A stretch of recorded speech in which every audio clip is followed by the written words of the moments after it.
नमस्कार। जय हिंद। जय भारत। पिछले एक वीडियो में मैंने बात की थी शेख हसीना तारिक रहमान जो कि बांग्लादेश के प्रधानमंत्री है। ठीक है। इस वीडियो का कॉन्टेक्स्ट थोड़ा डिफरेंस है बट रिलेटेबल मुझे ये लगता है। ठीक है। पहला चीज़, एक हाल ही में एक न्यूज़ आया, एक इम्पॉर्टेंट न्यूज़ कि Dhaka open to joining make a agreement. ठीक है। What is MECA agreement? पहले देखिए, तुर्की, सऊदी अरब, ठीक है, और उसके बाद आपका पाकिस्तान, तीनों देश के बीच में एक डिफेंस अलायंस क्रिएट किया गया था। वो 7 अगस्त को हुआ था। मैंने इसके ऊपर चर्चा भी मतलब पिछले वीडियो में की थी। ठीक है।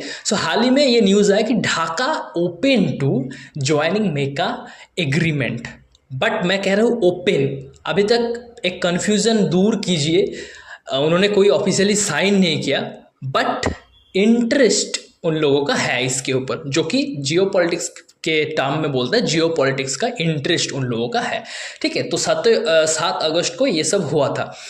तो अब मैं बात करने वाला हूँ कि पिछले, अगर बैकग्राउंड का मैं थोड़ा बात करूँ तो आपको पता है कि तारिक रहमान जो कि बांग्लादेश के प्रधानमंत्री, भारत दौरे पे आने के लिए पूरे जियो पॉलिटिक्स, पूरे वर्ल्ड पॉलिटिक्स में, पॉलिटिक्स सियासत में थोड़ा बहुत हालचाल तेज़ है।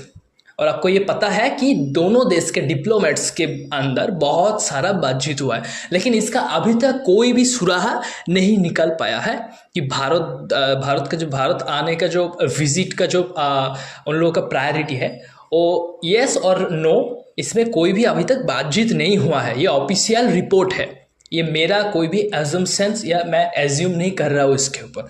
ठीक है। यही बात। और दूसरा पॉइंट है कि क्यों नहीं इस विजिट पर आ रहा है, इसके ऊपर बांग्लादेश से खबर आया है कि शेख हसीना जो कि पूर्व प्रधानमंत्री थे, शेख हसीना जी 5 अगस्त को एक दिल्ली में मीडिया के सामने बयान दिया।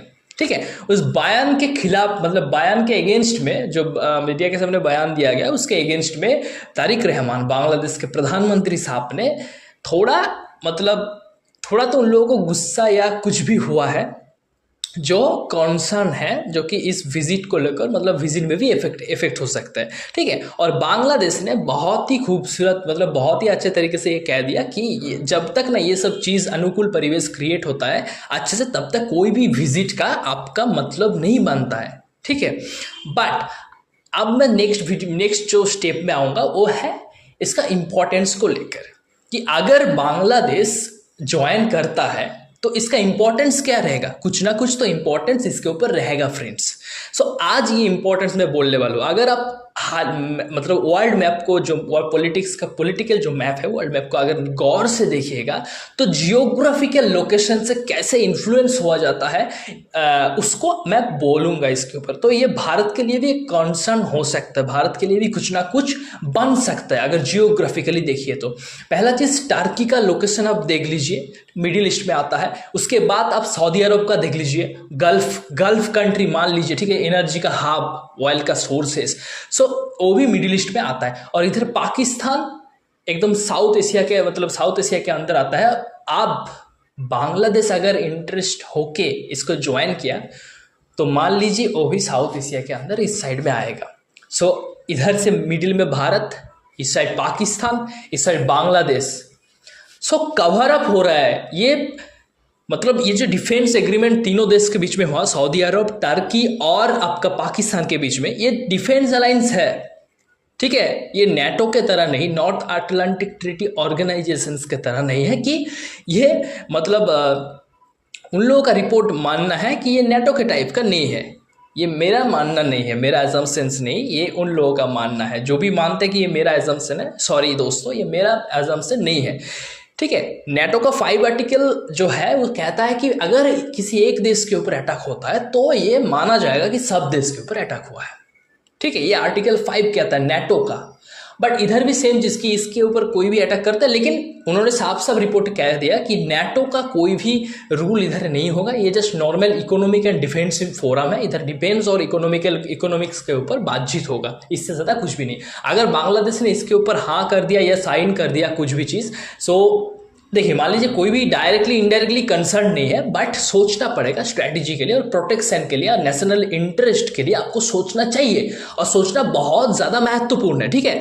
बिकॉज कंसर्न फॉर इंडिया, अगर जियोग्राफिकल लोकेशन की मैंने बात की थी, सो उसके ऊपर भी ये मायने रखता है, नेशनल सिक्योरिटी के ऊपर। कंसर्न फॉर द लाइक आरबीएनसी, अगर आप आरबीएनसी को देखिए, उसका लोकेशन, ठीक है, उसमें जो भी हम लोग का इंपोर्ट एक्सपोर्ट्स होता है उस एरिया से, तो ये भी इफेक्ट हो सकता है, ठीक है। सो ये सब बातचीत इसके ऊपर। सो ये था मेरा एक छोटा कंटेंट। अगर आपको इसके ऊपर कोई भी फीडबैक चाहिए तो प्लीज़ कमेंट सेक्शन में ज़रूर कमेंट कीजिए, और ऐसे वीडियो को देखते रहिए मेरे साथ, ठीक है। और मैं जो भी वीडियो बनाता हूँ उसके ऊपर वर्ल्ड आर्टिकल, थोड़ा बहुत ये सब रिसर्च करना पड़ता है, ये मेरा मानना नहीं है, ठीक है। बस आपका इसके ऊपर कोई भी राय या ओपिनियन रहता है तो प्लीज़ कमेंट सेक्शन में ज़रूर कमेंट कीजिए, ठीक है।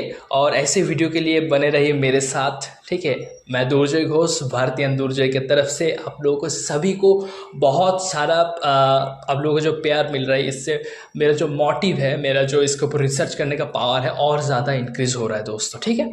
और ऐसे ही मैं भी सीख रहा हूँ, आप लोग भी और ज़्यादा सीखिए, और ज़्यादा मतलब बेहतरीन होने की कोशिश कीजिए, ठीक है। क्योंकि आत्मनिर्भर सबको ही बनाना चाहिए, ये हम लोगों जो यूथ जनरेशन को ये मोटो होना चाहिए लाइफ में दोस्तों, ठीक है। So thank you so much. जय हिंद, जय भारत।